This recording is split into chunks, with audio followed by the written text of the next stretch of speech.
रामायण में एक प्रसंग है सज्जनों, ध्यान दीजिएगा। एक बार नारद जी कहीं से जा रहे थे, हनुमान जी मिल गए। पूछा नारद जी कहां से घूम के आ रहे? बस ऐसे ही बात बताई, भक्तों को मिल के आ रहा हूं। हनुमान जी ने कहा भगवान के भक्तों को आप जानते हैं? बोले हाँ, दो चार लोगों को तो मैं जानता हूं।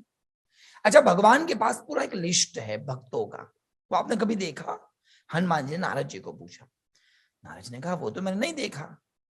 कभी देखिए, उनके घर पे एक डायरी है, उसमें सभी भक्तों का नाम लिखा है, सबसे अच्छे भक्त का नाम पहले नंबर पर, और कैटेगरी वाइज, प्रोटोकॉल वाइज, जो जैसा भक्त उसका वो नंबर। अब नारद जी से रहा नहीं गया, दूसरे दिन पहुंचे वहां पर, भगवान से प्रणाम करके कहा प्रभु वो डायरी कहाँ है? प्रभु ने कहा वो बाहर पड़ी देखो। अब डायरी उठाई तो पहला नाम नारद जी। बोलो जय श्री कृष्ण। अरे साहब ये तो कूदने लगे, I am the first number of devotee of Lord Vishnu. खुश हो गए, घूमते घूमते आए, हनुमान जी को कहा पूरा लिस्ट देख के आया हूं, माफ करना पर आपका नाम कहीं नहीं है। हनुमान जी भी तो एक भक्त है ना, आपका नाम माफ करिए पर है नहीं उसमें, बिल्कुल नहीं था, क्योंकि आपके तो सब नाम मुझे पता है, अंजनी पुत्र, केसरी नंदन, उसमें से एक भी नहीं था उसमें।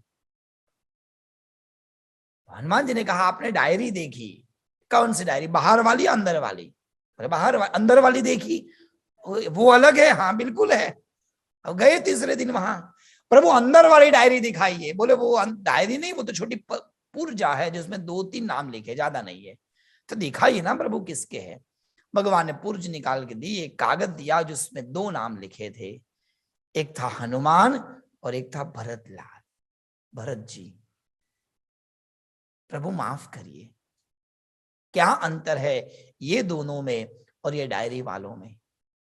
भगवान ने हंसते हुए इतना ही कहा नारद जी, ये जो डायरी में है ना, वो भक्त है जो रोज मुझे याद करते हैं, वो नित्य मेरा नाम लेते हैं, पर ये चिट्ठी में 2 वो है जिनको मैं याद करता हूं। बताइए कितनी बड़ी भक्ति। 2 भक्त ऐसे हैं जिनको राम याद करते हैं। उठा के देख लीजिए रामायण, जब भरत जी मिलने जाते हैं अपने पूरे परिवार को लेकर राम भगवान को मनाने के लिए, चलो वापस आ जाओ, उस समय एक प्रसंग आता है, इंद्र जाकर बृहस्पति को कहता है इनको रोको।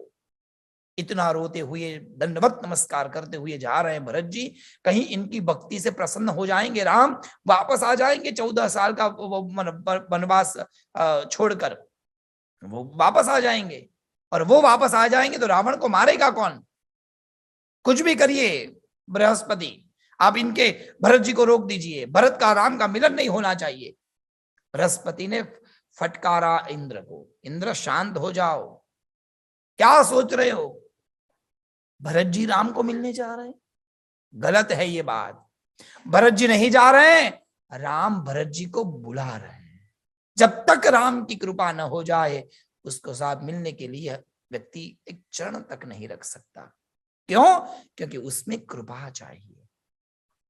हर तत्वों में, हर वस्तु में ये एक ऐसे गुण है।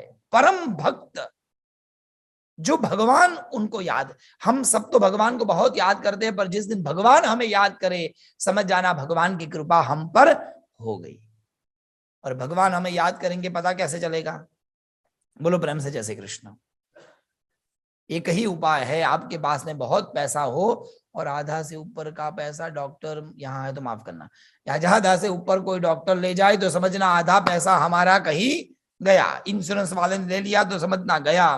पर वो ही पैसा कहीं कोई गरीब के लिए लग जाए, कोई भूखे के लिए प्रयोग में आ जाए, तो समझ लेना ईश्वर ने ही ये मौका दिया है।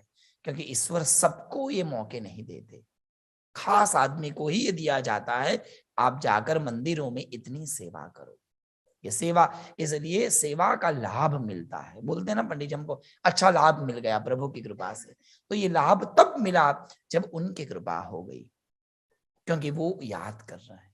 ईश्वर के नजर में आना ये उनकी कृपा होती है। ईश्वर की नजर में तब आते हैं जब हम उनको जानकर सेवा करते हैं।